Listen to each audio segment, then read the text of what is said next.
ಶಿವಮೊಗ್ಗದಲ್ಲಿ high court circuit ಪೀಠ ಸ್ಥಾಪನೆ ರಾಜಕೀಯ ಬೇಡಿಕೆಯಲ್ಲ, ಅದು ಮಲೆನಾಡು ಹಾಗೂ ಮಧ್ಯ ಕರ್ನಾಟಕದ ಜನರ ನ್ಯಾಯಸಮ್ಮತ ಹಕ್ಕು ಎಂದು ಸಂಸದ ಬಿವೈ ರಾಘವೇಂದ್ರ ತಿಳಿಸಿದ್ದಾರೆ. ಜಿಲ್ಲಾ ನ್ಯಾಯಾಲಯ ಆವರಣದಲ್ಲಿ ವಕೀಲರ ಸಂಘದ ವತಿಯಿಂದ ನಡೀತಾ ಇರುವಂತಹ ಹೋರಾಟದಲ್ಲಿ ಪಾಲ್ಗೊಂಡು ಮಾತನಾಡಿದ ಸಂಸದ ಬಿವೈ ರಾಘವೇಂದ್ರ, ಈ ಬೇಡಿಕೆಗೆ ಪಕ್ಷಾತೀತ ಬೆಂಬಲ ಅಗತ್ಯ ಇದೆ ಎಂದು ತಿಳಿಸಿದ್ರು. ಇನ್ನು ಮಲೆನಾಡು ಮತ್ತು ಮಧ್ಯ ಕರ್ನಾಟಕದ ಲಕ್ಷಾಂತರ ಜನರು ಸಣ್ಣ ಪ್ರಕರಣಗಳಿಗೂ ಬೆಂಗಳೂರಿಗೆ ಅಲೆದಾಡಬೇಕಾದಂತಹ ಪರಿಸ್ಥಿತಿ ಇದೆ ಅಂತ ತಿಳಿಸಿದ್ರು.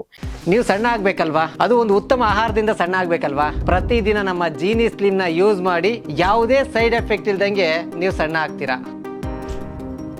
ಶಿವಮೊಗ್ಗವನ್ನ ಚಿತ್ರದುರ್ಗ, ದಾವಣಗೆರೆ ಹಾಗೂ ಚಿಕ್ಕಮಗಳೂರು ಜಿಲ್ಲೆಗಳಿಗೆ ಸಂಪರ್ಕಿಸುವಂತಹ ಪ್ರಮುಖ ಕೇಂದ್ರವಾಗಿ ಉಲ್ಲೇಖಿಸಿದ ಅವರು, ನ್ಯಾಯದ ಸುಲಭ ಲಭ್ಯತೆಗಾಗಿ ಈ ಭಾಗದಲ್ಲೇ ಹೈಕೋರ್ಟ್ ಪೀಠ ಅಗತ್ಯವಾಗಿದೆ ಅಂತ ಹೇಳಿ ಅಭಿಪ್ರಾಯವನ್ನ ಪಟ್ಟರು. ಇನ್ನು ಮಂಗಳೂರು ಪೀಠಕ್ಕೆ ಶಿವಮೊಗ್ಗವನ್ನ ಸೇರಿಸುವ ಪ್ರಸ್ತಾವನೆಯನ್ನ ಅವರು ಭೌಗೋಳಿಕ ಕಾರಣಗಳಿಂದ ತಿರಸ್ಕರಿಸಿದ್ರು. ಪಶ್ಚಿಮ ಘಟ್ಟಗಳ ದುರ್ಗಮ ಮಾರ್ಗಗಳು, ಮಳೆಗಾಲದ ಭೂಕುಸಿತ ಮತ್ತು ರಸ್ತೆ ಮುಳುಗಡೆಯಂತಹ ಸಮಸ್ಯೆಗಳ ಹಿನ್ನೆಲೆಯಲ್ಲಿ ಜನಸಾಮಾನ್ಯರು ನ್ಯಾಯವನ್ನ ಪಡೆಯಲು ಸಂಕಷ್ಟವನ್ನ ಎದುರಿಸಬೇಕಾಗುತ್ತದೆ ಅಂತ ಹೇಳಿ ಪ್ರಶ್ನಿಸಿದ್ರು.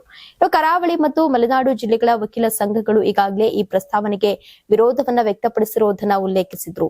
ಧಾರವಾಡ ಮತ್ತು ಕಲಬುರಗಿಯಲ್ಲಿ ಹೈಕೋರ್ಟ್ ಪೀಠ ಸ್ಥಾಪನೆಯ ನಂತರ ದಾವೆಗಳ ಸಂಖ್ಯೆ ಹಾಗೂ ನ್ಯಾಯದ ಪ್ರವೇಶ ಹೆಚ್ಚಿದ ಉದಾಹರಣೆಗಳನ್ನ ನೀಡಿದ ಅವರು, ಅದೇ ರೀತಿಯಲ್ಲಿ ಶಿವಮೊಗ್ಗದಲ್ಲಿಯೂ ಪೀಠ ಸ್ಥಾಪನೆಯಾದರೆ ನ್ಯಾಯ ವ್ಯವಸ್ಥೆಯ ಮೇಲೆ ಜನರ ನಂಬಿಕೆ ಮತ್ತಷ್ಟು ಬಲವಾಗುತ್ತದೆ ಅಂತ ತಿಳಿಸಿದರು. ಈ ವಿಚಾರದಲ್ಲಿ ದೆಹಲಿ ಮಟ್ಟದಲ್ಲೂ ಕೂಡ ಧ್ವನಿಯಾಗುವುದಾಗಿ ಭರವಸೆಯನ್ನು ನೀಡಿದ ಅವರು, ರಾಜ್ಯ ಸರ್ಕಾರ ಅಗತ್ಯ ಪ್ರಸ್ತಾವನೆಗಳನ್ನ ಮುಂದಕ್ಕೆ ತಳ್ಳಬೇಕು ಅಂತ ಹೇಳಿ ಒತ್ತಾಯಿಸಿದರು.